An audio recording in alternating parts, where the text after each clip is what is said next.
Welcome back to TelliVision 87. Thank you guys for watching. Let's jump into it. The Real Housewives of Atlanta, Season 6, Episode 3, A Star is Reborn.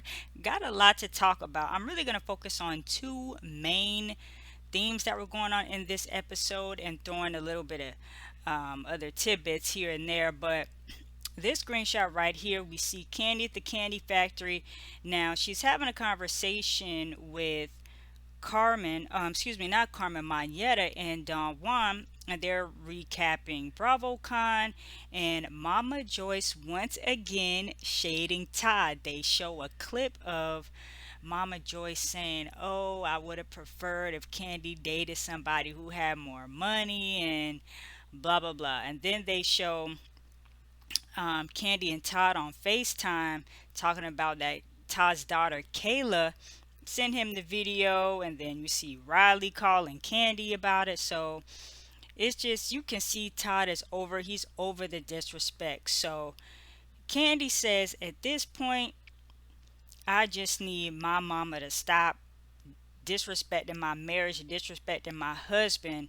And Monyetta and Don Juan agree, but a lot of people kind of give Candy the blues about this because they feel Candy should be more vocal. You don't have to be disrespectful to Mama Joyce, but a lot of people feel like Candy doesn't really put her foot down when it comes to Mama Joyce, and that's why she continues to throw um, shade like that. But let me know what you guys think about that. Like, at this point, what should Candy do? You know? Because Candy, she clearly doesn't want to go off on her mom, but you can't just keep disrespecting somebody's husband like that. I know a lot of people were skeptical of Todd from the beginning, saying that he was an opportunist and blah, blah, blah, blah, blah. But Todd has proven himself.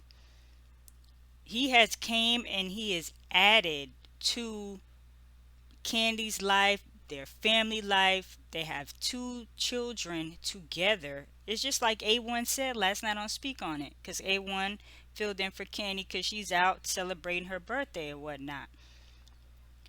Todd has come in and, elevated both of them. So it's like, why does Mama Joyce keep giving Todd the blues? It's like she gotta just take a step back, and it is what it is at this point. They've been together for 10 years, and hopefully they'll be together another 10 more, and another 10 more after that.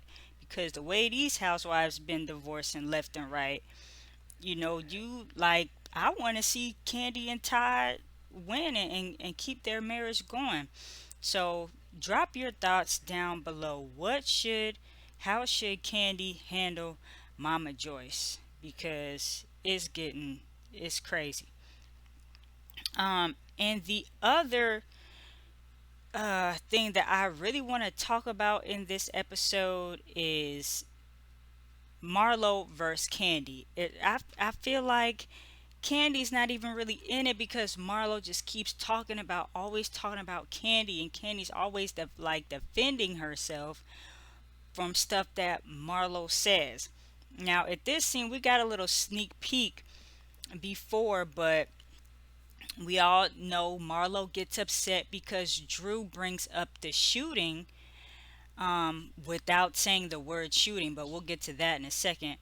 Brings up that incident at Blaze, and when Candy said, "Hey, look, it's a private matter, can't talk about it," Marlo breaks the fourth wall and she says, "Hey, look, I'm ready to go," because Candy Burris doesn't ever want to share anything. She doesn't want to talk about everything. She, when it comes to her, she want to sweep things under the rug. And let me know, do you all agree with that or not? But being that this case is like an ongoing legal matter, from my understanding, so even if Candy wanted to talk about it, she is not legally like, she can't legally talk about it because it was at her restaurant. He's the employer of, the two people who were involved in the incident. One of them being her cousin that we saw in the episode before. His arm was, all in the sling and everything. and the producers were trying to get Candy then to talk about it, you know. So I like, if Candy cannot legally talk about it, then she can't talk about it. But I'm quite sure once everything gets cleared through the legal system or what have you, that Candy will be more will more than likely share, more details if she chooses to do so. So I think Marlo is just reaching and just like wants to just keep this thing with Candy going. And then we get to um, Marlo just like getting into it with Drew over because see, this is the scene right here. We see Marlo, she's calm 1 minute, and the next minute she starts talking about my nephew is dead, my nephew is dead, my nephew is effing dead. Like, Drew is literally looking shocked. She is confused. And as the viewer, I'm confused because I'm like, why is Marlo getting this upset? But apparently, I had to rewatch this scene a few times and maybe I still missed something. So, y'all help me out. But from what I gathered, Marlo was upset that Drew Sidora did not say the word shooting and said incident and kind of like tiptoed around the whole thing. And then going back to Candy, we found out some other stuff that happened as to um, why Marlo's nephew is no longer here. And it turns out that Marlo's nephew Quentin used to work at Old Lady Gang, but him and his roommate got into some confrontation. Roommate pulls out a pow pow. Next thing you know, Quentin is no longer here. So this text thread is explaining everything, and then the show flashes back to a scene from like unaired footage from a couple years ago where Marlo is explaining what happened to Candy, but Marlo is upset because she felt like she was telling everything to Candy and then got on camera and acted like she didn't know what was happening. I guess she felt like Candy should have been more sympathetic or done more or like whatever. Marlo just felt like whatever Candy gave, it wasn't enough. She wasn't happy with it. So here's the text thread. Candy Yams, did you have a guy named Quentin McNeil working for you at Old Lady Gang? Yes, but he doesn't work there anymore. That was my nephew. He got killed last night. Oh, really? His mom just said he worked there. Roommate. He got killed last night. And then I see people on Twitter, on social media, trying to make it as if Candy was not really being sympathetic, but because the it does kind of come off a little dry, but when you don't have timestamps and things like that, I'm quite sure that when somebody's just hearing like, oh, somebody just passed away, you just say, oh, really, and keep it moving. And what I did not capture was Candy said, dang, I'm so sorry to hear that, but I didn't capture that on the screen. So Candy did say that she was sorry to hear that, but like for whatever reason, this text message exchange did not sit well with Marlo. So I don't know, being that Candy and Marlo weren't really super close. She said sorry, so I don't know. I guess Marlo expected her to do more, or because the young man worked at Old Lady Gang at her restaurant. Like, I'm not quite sure, but um yeah, Marlo has definitely has a gripe. So let me know what you all think about Marlo. Like, was she doing too much, going overboard? And mind you, this is after Drew's performance, well, half of a performance, I guess, a 43-second um, La La La's up there, background singing for Candace. Shout out to Candace from Potomac, Housewives.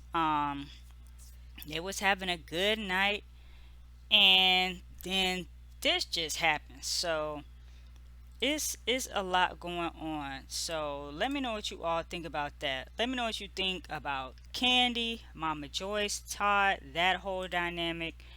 Marlo keeping her foot on Candy's neck. And what did y'all think about these earrings right here? Let me know what you guys think about that. And Marlo going off on Drew, but kind of like misdirected anger, maybe, I guess, because maybe she wanted to do that to Candy, but Drew was just the closest person to her to do. Like, I still don't understand why she was so upset with Drew. Like I said, if I missed something, you guys please fill me in, because I'm confused.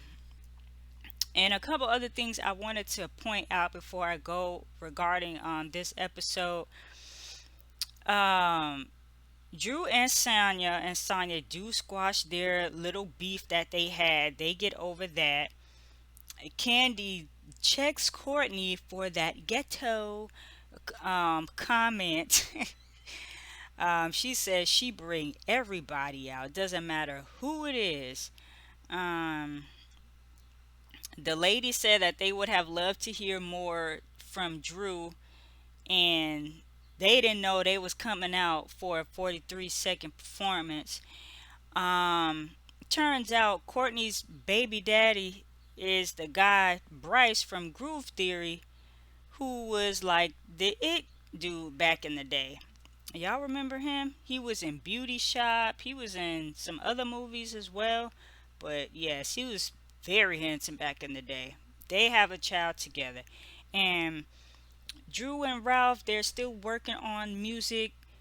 They put out the record. It has 33,000 streams, but it kind of seems like Ralph is like all of a sudden kind of wants to put Drew on the back burner. So it's like they're doing this project together, and it's like Ralph just wants to drop off. So let me know what you guys think about all of that. Real Housewives of Atlanta. Oh man, it's gonna pick up. It's going to pick up. But let me know what you all think about everything. Drop your comments down below. Thank you guys for watching TelliVision 87. If you want to check out more of my Housewives of Atlanta content, I'm going to have some videos right here for you guys, and I will talk to you guys soon.